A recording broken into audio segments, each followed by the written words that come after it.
स्वागत है आपका अपने चैनल तैयारी तक पे। इस वीडियो में अपन देखेंगे 7 दिसंबर 2020 को जो दिल्ली पुलिस का पेपर हुआ था फर्स्ट शिफ्ट में, उसके कंप्यूटर का सॉल्यूशन। तो इस वीडियो में अपन 10 क्वेश्चन देखेंगे और उसमें जो फॉर्मूला वाले क्वेश्चन है इनको कैसे सोल्व करना है और किस तरीके से आपको अपनी तैयारी करनी है। तो वीडियो में बने रहना और वीडियो अच्छा लगे तो लाइक जरूर करना। शुरू करते हैं। पहला क्वेश्चन है, निम्नलिखित एमएस एक्सेल फॉर्मूला का परिणाम क्या होगा। अब देखो, इज इक्वल टू इवन 3 प्लस ऑड 8। इसका परिणाम अपन को देखना है कि कैसे सोल्व करना है। तो आपको देखो पहले क्वेश्चन देख लेना है, माइंड में ये रखना है कि आपको क्वेश्चन किस तरीके से पूछे जा रहे हैं, किसको कैसे सोल्व करना है। तो इवन, इवन का मतलब तो होता है सम, पहले तो यही पता होना चाहिए। इवन का मतलब तो सम होता है और ओड का मतलब होता है वो होता है विषम। पहला काम तो ये है। फिर है इवन 3। अब देखो, इवन यानी 3 दिया हुआ है और ओड वाले में दिया हुआ है 8। अब इसमें आपको देखना है 3 का नजदीकी सम संख्या, 3 की, हाँ पॉजिटिव में देखना, लेकिन प्लस में देखना है, घटा के नहीं देखना है। तो 3 के नजदीक सम संख्या कौन सी है, 4। और इधर क्या देखना है, 8 के नजदीक विषम संख्या देखनी है। तो 8 के नजदीक विषम संख्या कौन सी है, 9।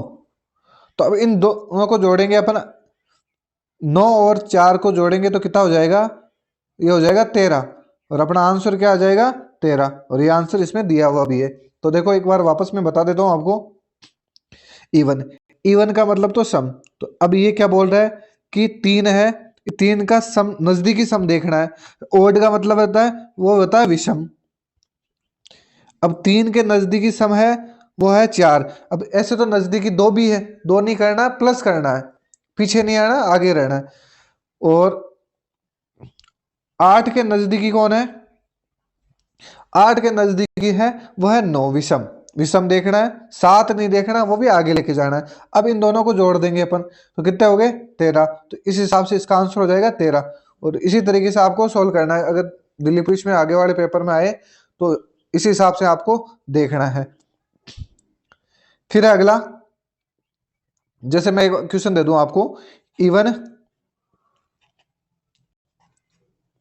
इवन दे दिया मैंने 5 और इधर दे देता मैं ओड 10। तो उसका आंसर क्या होता, तो आप आराम से कर देते। 5 का नजदीक कौन सा, 6, और इधर कौन सा है, 11, और इन दोनों को जोड़ देते अपन तो कितना आ जाता, 17। तो ऐसे करके इसका आंसर हो जाता है। इसी तरीके से आपको निकालना है। फिर अगला क्वेश्चन,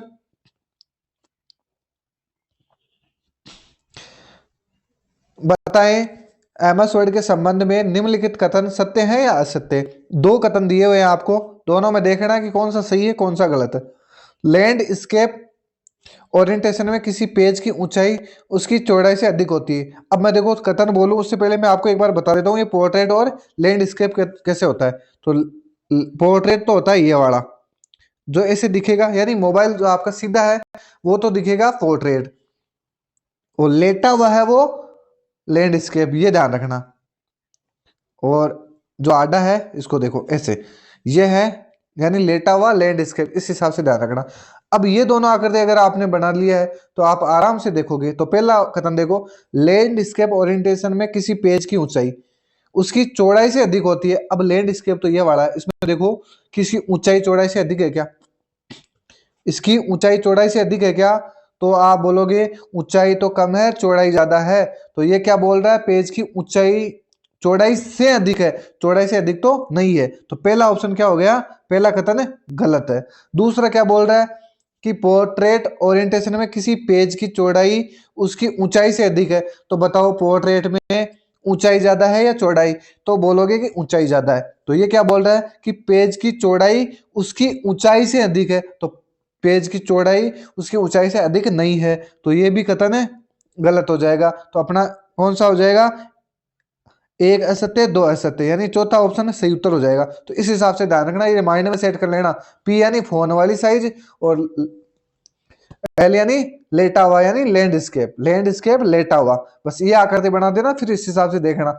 अगर ये क्वेश्चन आपको पूछता कि लैंडस्केप ओरिएंटेशन में किसी पेज की ऊंचाई उसकी चौड़ाई से कम होती है, तो बिल्कुल ये कथन सत्य हो जाता। सेम आप अपने हिसाब से सेट कर लेना इसको। लेकिन ये अगर तरीका बना लिया ना आपने तो दिक्कत नहीं होगी आपको क्वेश्चन करने में। फिर अगला क्वेश्चन, निम्नलिखित में से कौन सा प्रोटोकॉल ईमेल सर्वर से मैसेज प्राप्त करता है? अब बताओ कौन सा सर्वर है जो ईमेल सर्वर से मैसेज प्राप्त करता है?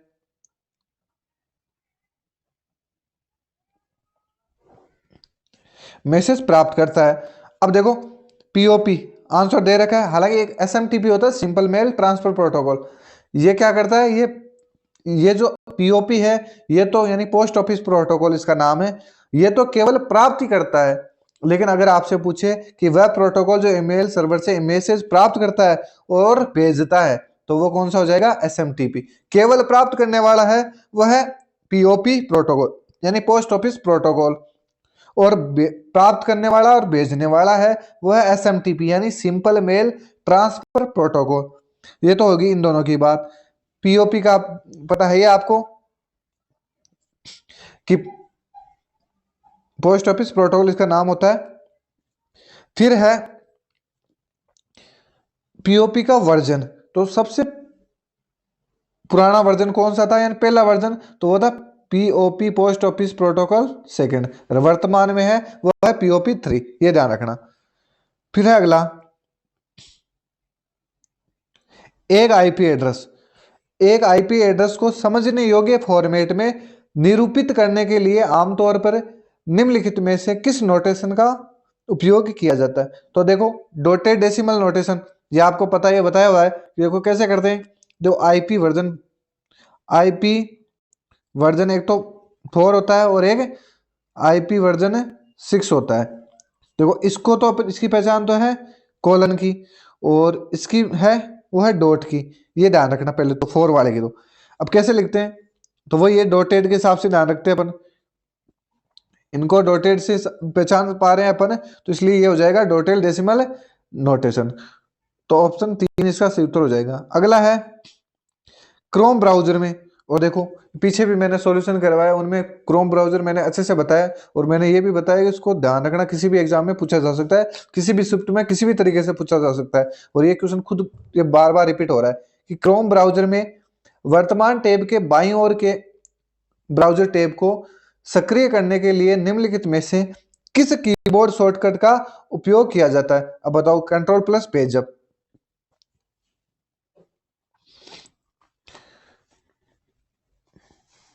अब वर्तमान टैब मान लो, चाहिए वो खुला टैब मान लो, अगर आपसे ये पूछता कि खुले टैब में पीछे जाने के लिए या पिछले टैब में या बाएं टैब में खुलने के लिए किस पे जाओगे, तो सीधा ये ध्यान रखना, अगर ये पीछे वाले शिफ्ट में यहाँ बाएं नहीं देके पिछला टैब पूछा है, तो इस हिसाब से आपको ध्यान रखना है। तो देखो अगर है ये कंट्रोल प्लस पेज अप, अगर ये कंट्रोल प्लस पेज अप नहीं आता और ये का यही काम अपन को करना है, तो कैसे करेंगे, तो अपन करेंगे कंट्रोल प्लस शिफ्ट प्लस टेब, सीएसटी के हिसाब से ध्यान रखना। यानी कंट्रोल प्लस पेज अप से जो काम होगा वो का वही काम हो जाएगा कंट्रोल प्लस शिफ्ट प्लस टेब से। ये तो हो गया इस क्वेश्चन का।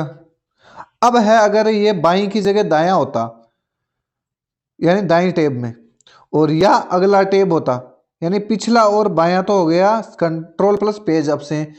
अगर होता कि क्रोम ब्राउजर में वर्तमान टैब के दाईं ओर के ब्राउजर टैब को सक्रिय करने के लिए निम्नलिखित में से किस कीबोर्ड शॉर्टकट का उपयोग किया जाता है, तो वहां क्या करेंगे अपन, तो वहां ध्यान रखना कंट्रोल प्लस पेज डाउन करना है, यहाँ तो पेज अप करना है।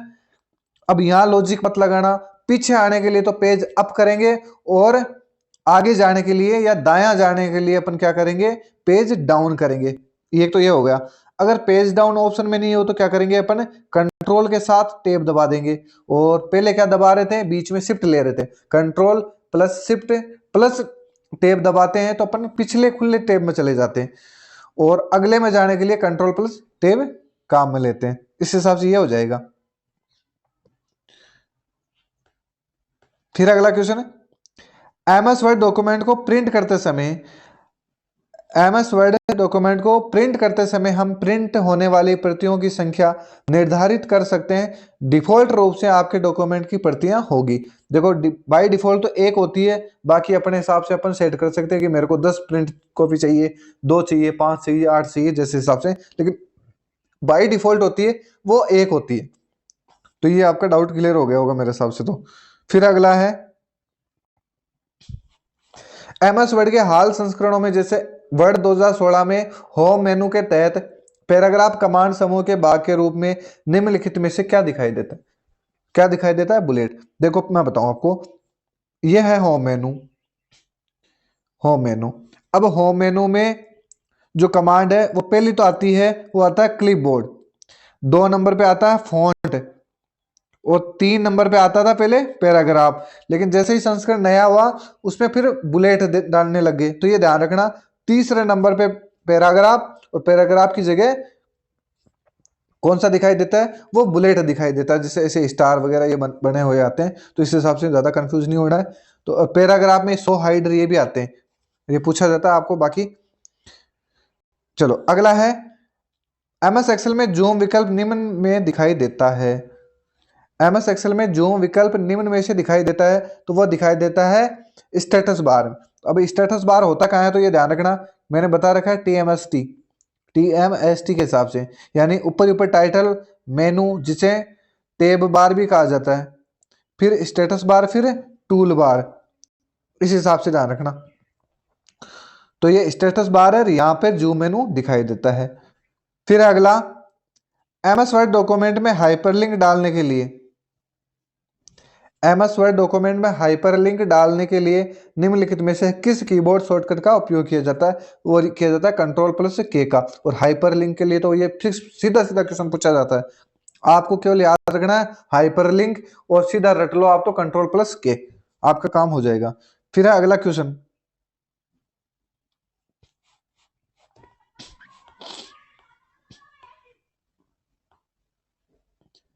अगला क्वेश्चन है, सेल A1 एक फॉर्मूला इक्वल टू B2+4 दिया गया है। यदि सेल A1 को कॉपी करके D4 में पेस्ट किया जाता है तो D4 में फॉर्मूला क्या होगा? देखो मैं तो आपको ज्यादा इसमें उलझाना नहीं चाहता, बस एक आपको ट्रिक देता हूँ, उस ट्रिक से देख लेना आप कैसे करोगे। अगर कहीं भी कैसे भी आ जाए तो देखो A1, सेल A1 में एक फॉर्मूला दिया हुआ है, क्या दिया हुआ है? ये वाला B2+ ये वाला। यदि A1 को कॉपी करके D4 में पेस्ट किया जाता है तो आपको यही ध्यान रखना है बस। तो एक A1 है तो एक ले लिया, कोई दिक्कत नहीं, प्लस क्या करेंगे D4, तो ये तो है ना इसका अल्फाबेटिक ये सीक्वेंस ही है, एक A 1 नंबर पे है, B 2 नंबर पे आ जाता है, ऐसे करके। तो आपको इस हिसाब से ध्यान रखना है। तो डी कौन सा है? D 4 number. कितने हो गए? 5। 5 पर क्या आता है? ई आता है। तो अपना काम बन गया। कैसे? इज इक्वल टू ई बराबर 5, और प्लस में पहले कितने थे? 4, वो का वो सेम ऐसे आ जाएगा। तो ये आंसर हो जाएगा इज इक्वल टू E5+4। ये आंसर हो जाएगा। ये एक रामबाण है, बस ज्यादा दिमाग नहीं लगाना। अब कोई अलग तरीके से बताएं वो आपकी मर्जी, आप वहां भी देख सकते हो, लेकिन मैंने जो तरीका बता दिया इस तरीके से आप इसको सोल्व कर सकते हो। और मेरे हिसाब से वीडियो आपको अच्छा लगा होगा और चीजें आपको समझ में भी आई होगी। और ये काम हो गया है तो आप वीडियो में लास्ट में कमेंट करके बता सकते हो और वीडियो को लाइक कर सकते हो। मिलते हैं अपन अगले वीडियो में।